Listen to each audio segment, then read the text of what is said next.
All right, so welcome. Happy Wednesday. Thank you so much for tuning in today to this Instagram Live. My name is Andy, and I am a holistic wellness coach who specializes in nutrition.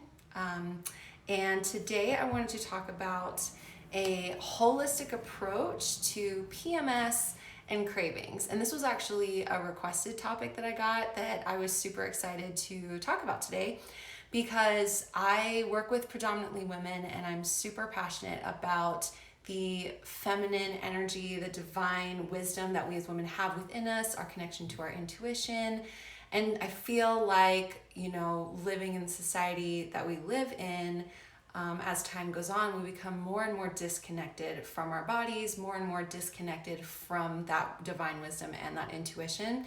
And so a lot of things that plague our current society, such as what we're going to talk about today, which is PMS, there's so many layers to it, and because we're so disconnected from our bodies, it's like we kind of need to relearn some of the history, like our ancestral line and how they handled monthly cycles, and then look at where we're at today and see how different it is from where we came from and really what our bodies need during this time. So I do want to put a little disclaimer that there may be things that you hear today that are very different than what you've been told or what you've learned, what you've been taught. And I just want to offer up that you can take or leave anything that I say today. There's no judgment coming from me. I'm just sharing a different perspective for you to consider. Maybe you'll learn something today. It's okay if you decide not to adapt any of these things into your monthly routine. Zero judgment from me. I just wanted to share this information with you, possibly give you another perspective to consider. At the very least, maybe you'll walk away having learned something different today that you didn't already know. So just wanted to add that in there. So what I do when I work with my clients, because I mentioned I do holistic coaching. So in case you don't know what that word means, it's kind of become a little bit of a buzzword, but what holistic means is it looks at the issue or the root cause of a health issue.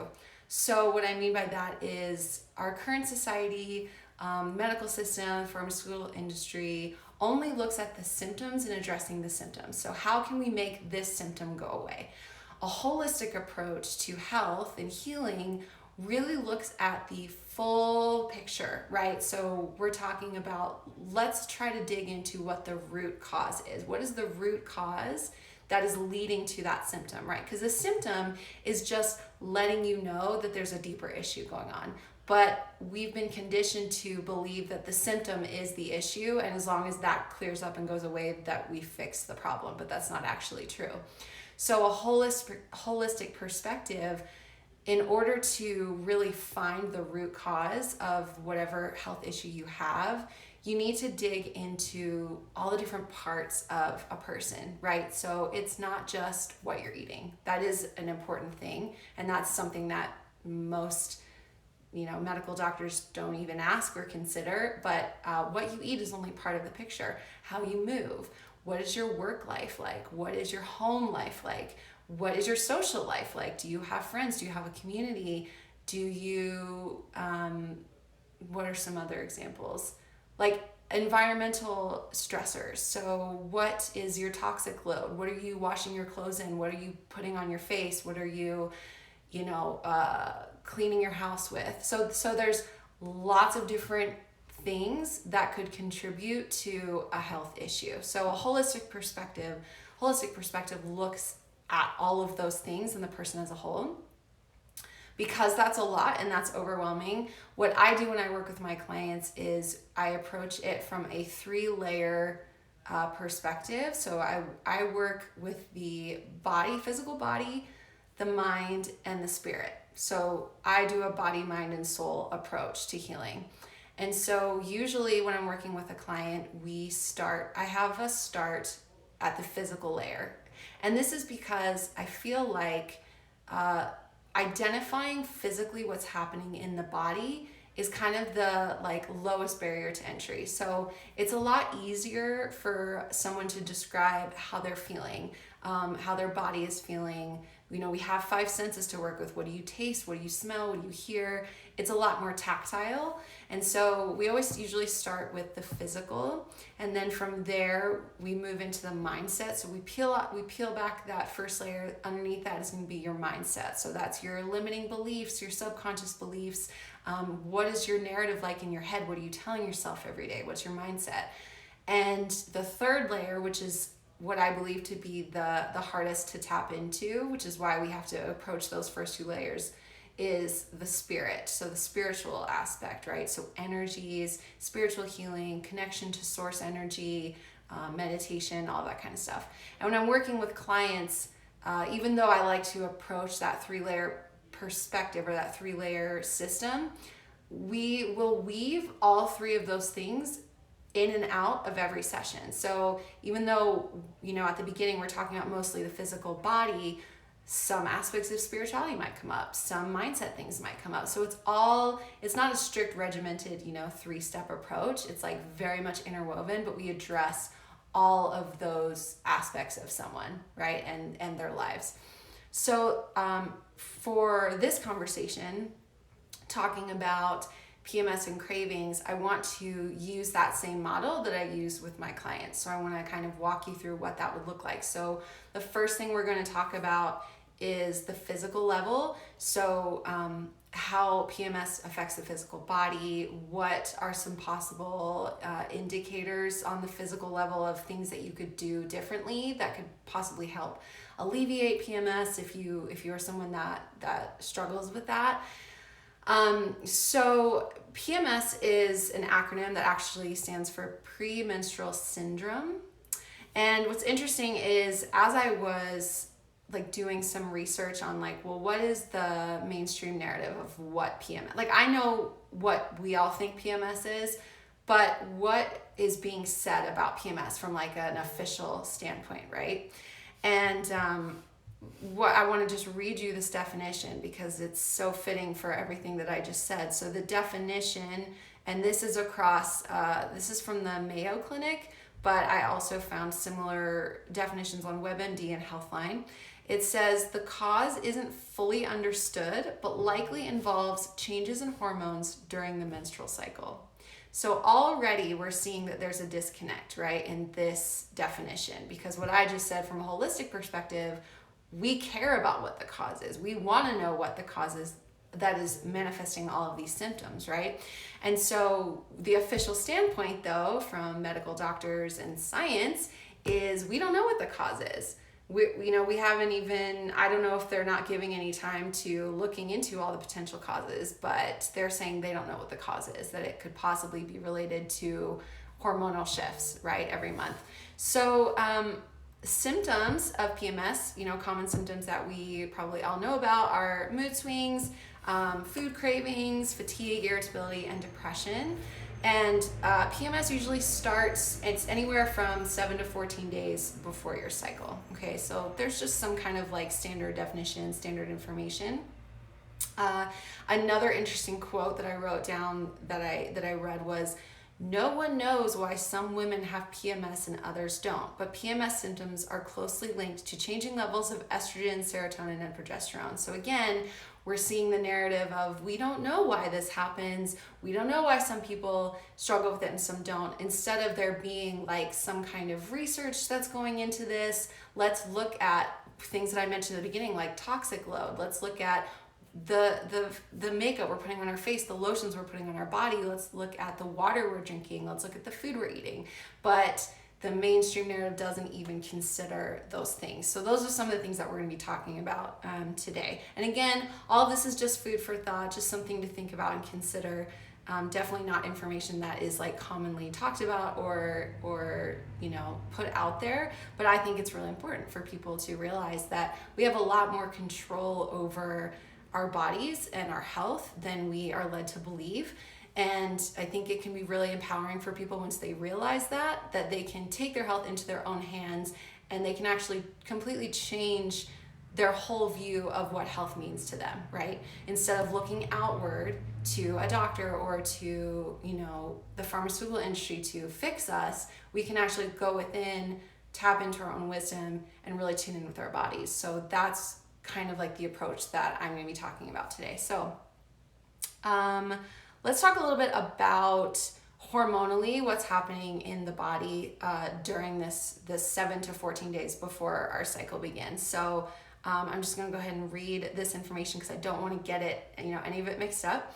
But estrogen rises during the first half of your menstrual cycle and drops during the second half. So in some women, serotonin levels, so serotonin is, our happiness. It sends signals to the body to be happy and to the brain to be happy. So that's our happy levels stay mostly steady. But in women with PMS, serotonin drops as estrogen drops. So that can lead to what we were talking about earlier with the common symptoms of PMS, like that can lead to the feelings of depression, possibly some anxiety, the fatigue. Okay, so all of that can be connected to hormones in the body. Women with low serotonin levels are likely to have PMS symptoms. Okay. Progesterone, another hormone, can have a calming effect on the body, and this can ease physical symptoms caused by the body's monthly changes.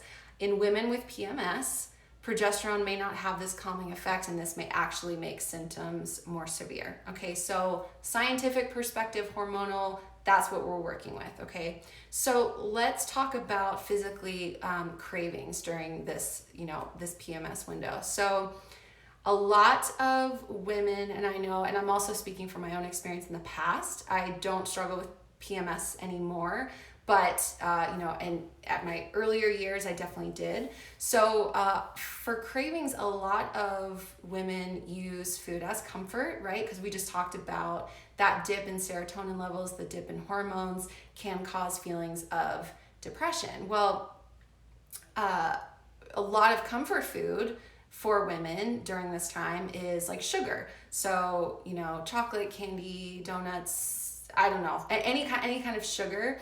And the reason is, and this is really interesting, is because sugar in the body actually gives us a dopamine hit. So dopamine and serotonin are not the same, but our bodies are not quite able to register that. So serotonin, like I mentioned earlier, is like your happiness, like brings you feelings of joy and happiness. Dopamine is like a pleasure sensor. So sugar is giving you a sense of pleasure, which your body can think, oh, this is making me feel better. And therefore we just crave that sugar in those foods more because it's in our minds and our bodies. We think it's offsetting those feelings from the PMS, right? Also, another reason that, you may be craving sugar is simply for energy. So you are fatigued. If you're feeling fatigued as part of your PMS symptoms, sugar does give energy. It's not long lasting energy, but it can definitely give you that sense of like, okay, I can get up now, I can do things, I can kind of go about my day. But again, that's just reaffirming to our bodies, sugar works. I'm going to crave more sugar because that's the only way I can function during this time, right? Another common craving is for like salty foods.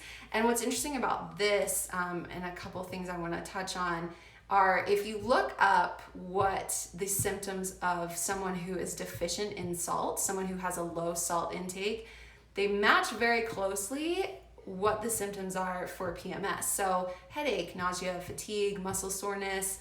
So if you during your leading up to your cycle are having those cravings, again, something I talked about on my page, you can go and look at other posts, is cravings, just like symptoms, cravings are telling us that something else is going on in the body. So when we're craving something, it doesn't mean that we're weak-willed or, something's wrong with us and we can't stick to a diet or whatever, our minds may be telling us.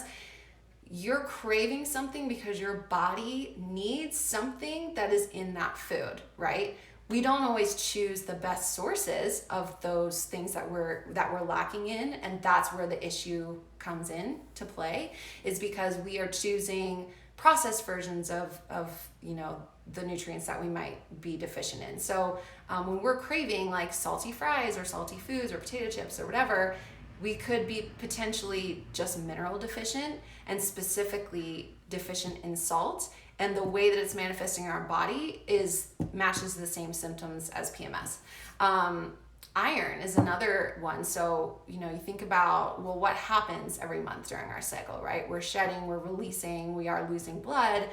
Our iron levels are naturally going to be lower. Again, if you look up what are the common signs of someone with low iron, they also match symptoms of PMS. So fatigue, weakness, headache, dizziness.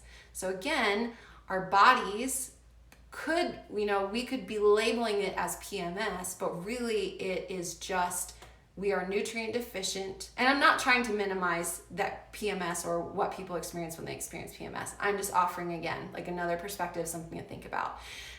So it could be that our bodies are deficient in those minerals, and you add on top of that the drop in hormones, and then it's kind of like this perfect storm of all these symptoms that are very similar to each other, and we label it as PMS when really it could be mineral deficiency, iron deficiency, salt deficiency, okay?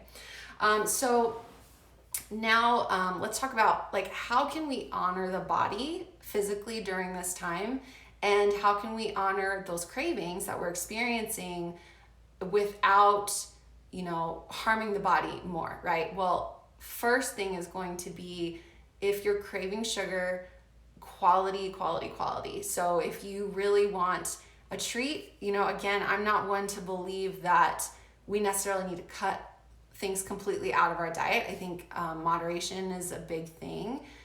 It's very important.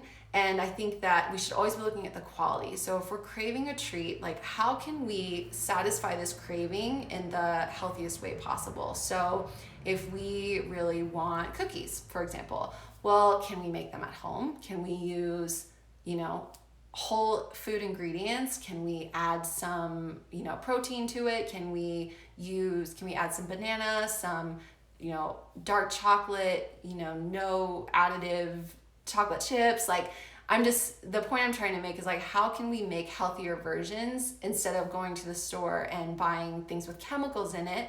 Because once you add those chemicals to your body, when you're already struggling, you're already dealing with, all these other symptoms of PMS, well, adding chemicals to that is not really going to make anything better, right?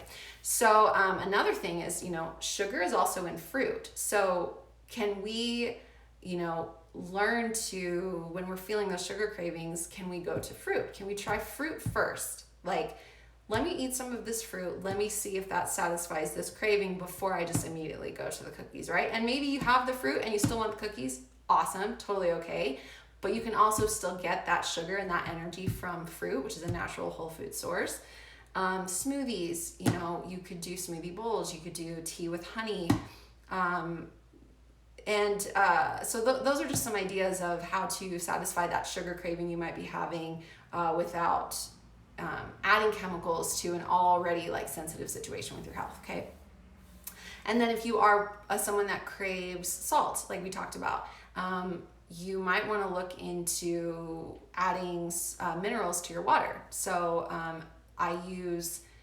if anybody's interested, just DM me and I'll send you exactly what the product's called, because it's escaping me right now. But I do use, I have this bottle of minerals that I add a couple squirts to my water most days, just to make sure that I'm keeping my electrolytes and my minerals levels even. And then how can we also incorporate iron-rich foods? So for me, I'm not a big red meat eater, but the one time a month that I will indulge in high quality, grass-fed, hormone-free, meat, ethically sourced meat, is during the time leading up to or during my cycle, because I know that my body needs that iron, and the best way for me to get that in my diet is going to be through high quality red meat. Okay. If you have any questions as I'm talking about this, feel free to drop them in the comment box below. I'm going to scroll back through after and answer any questions. So if you just want to drop them in as you think of them.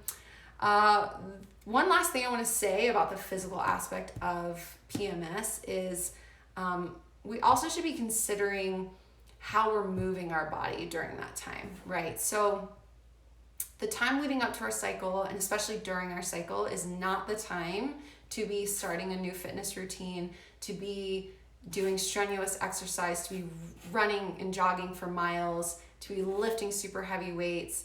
The time leading into our cycle is really our invitation to slow down, to do more purposeful movements, whether that's walking, that's yoga. I mean, there's lots of different options, but you should really be thinking about how can I move my body intentionally. Obviously, exercise we know is a great way to improve serotonin levels, which we just learned about earlier is something that drops during this time. So how can we move our body intentionally, get some of those good feel-good hormones going in a healthy way without hurting ourselves, hurting our health by doing too much, right? And doing anything too strenuous, okay? So that's kind of everything that came up for me when looking at the physical aspects of PMS. So I'm going to move into mindset, and here, mindset is tricky because I can't really tell you what your own beliefs are around this subject or any subject in general. It really comes organically from conversation and me talking to a client and hearing them say certain things, and then asking them about it and like kind of digging it out of them. It's like we're so conditioned to go throughout our days saying and doing certain things, and we are on autopilot and we don't even realize it. We don't have the awareness around it. And so for this mindset part of this conversation, I'm just going to pose some questions that only you can answer. And maybe it's something that you can just reflect on or journal on and see maybe what comes up for you. But in general, I think it's important to understand and to bring awareness to the fact that we do live in a hustle culture, hustle mindset. So it's very much go, go, go. We are constantly doing, buying, going, moving. It's just nonstop. And that energy, like that frame of mind does not go well with this time of the month that we're talking about. Okay, so again, what I just said is like leading into our cycle is a time to really slow down, be intentional, and we have to be willing to create our lives to support that time for us instead of trying to push through and keep going and getting it done. And so I just think that's really important to ask yourself, like, do you really honor your body and your mind and your soul during this time, right? Or are you addicted to the hustle mindset and the go, go, go, go, go culture? And how do you treat your body during this time? Is it intentional? Like I just mentioned, are you moving your body intentionally? Are you eating intentionally? Do you let yourself rest? This is, again, a time to slow down, a time to rest. Are you letting yourself rest? And this is a tricky one that might stir up some feelings, but like, do you feel like a victim? Do you say to other people and to yourself, oh, I have the worst PMS. Like, oh my gosh, I have, like, do you brace yourself every month for that time? Do you create that energy, right? What we focus on, we bring more of to ourselves. So are you constantly, saying, oh, I have the worst PMS. Oh my gosh, it's going to be so bad.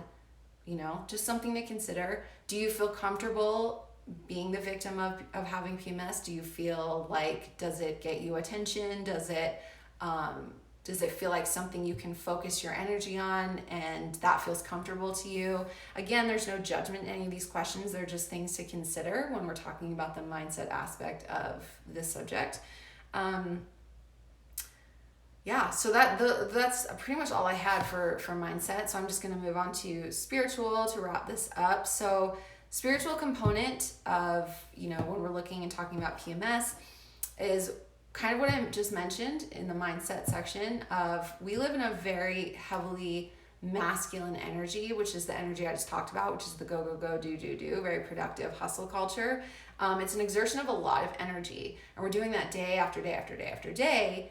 And again, this time is really a time to go within, to rest, And so if we're not honoring that part of our body, and I understand we all have to work, we all have, social events, and we have kids, and I understand that sometimes we can't literally rest. We can't necessarily just lay in bed all day. Totally understand. That's not my life. I know that I can't do that either. But what I do look for are ways that I can bring rest into my life. So whether those are weeks that I'm off social media and I'm not creating content, and I'm not creating emails and images, and I'm not creating videos.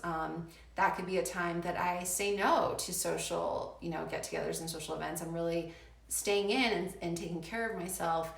Maybe that's a time that we as a family aren't going out and doing a lot of activities. Maybe we're prioritizing rest as a family, and we're going on more walks, and we're trying to do things that are more meaningful together, that are not necessarily that don't require a lot of physical energy. This is a great time. I have not been drinking coffee for almost a month now, but if you are someone who drinks coffee, maybe consider during this time not drinking coffee, not stimulating your spirit, your body, your mind with caffeine, right? Because this is just a huge invitation to rest. And I think it's important to remember what your cycle is and what it represents. And again, this could be a little triggering for people to think about this in this perspective, but again, just sharing this to give you this information, and you can see how it lands with you. But when we have a monthly cycle, it's our body's way of trying to procreate. That is in essence what having your cycle is, okay? Your body wants to be pregnant. And when it isn't, and your body goes through this shedding process, right? We're literally shedding cells from our body. We're shedding energy. It would make sense why you feel depressed. It would make sense why you feel exhausted.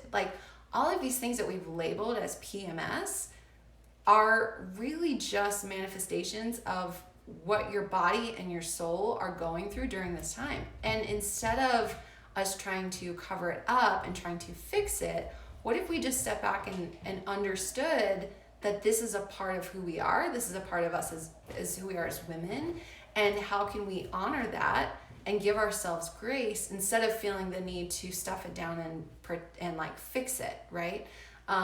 So your body is going through huge shedding every month, and it can be such a beautiful time to really go within, really reflect on your life.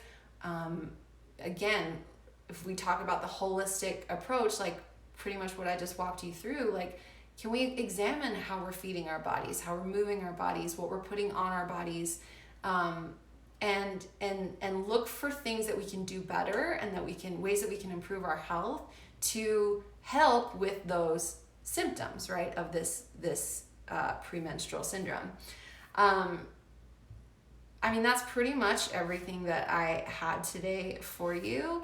I'm really interested to hear, how this landed with you, if it resonated with you. I do want to say too, again, I have, from my past experienced PMS, I do understand it can be very challenging, but I will say that ever since I have done the work the last few years to, improve my diet, improve the way I move my body, improve my spiritual practices, I really don't struggle with PMS anymore. It's if you really look into what our bodies are meant to be doing during this time, they're really, your periods shouldn't be painful. Your cycles should not be painful. And if they are, again, that's an indication that there is something else going on. There is some kind of underlying issue within your own body or within your health. Not saying that you're broken, not saying that, you can't be fixed. It's, again, just an invitation for you to examine those things and look within and try to figure out, where am I off? Where am I out of alignment in my life that I can address so that I can, relieve these symptoms and these issues for myself. So, thank you so much for watching. Thank you for having an open mind, for listening to this perspective. I am going to share this to IGTV later today, possibly, if not in the next few days. It'll also be on my YouTube channel. So if you want to leave a comment, if you want to send me a DM, have a conversation about this, I would so love to hear how you felt about this, and if it brought up anything, any feelings for you or anything that you'd like to talk about. And if you are super interested in the holistic approach to healing, kind of what I just walked you through today, I am taking on clients right now, so you can go to the book now button in my profile.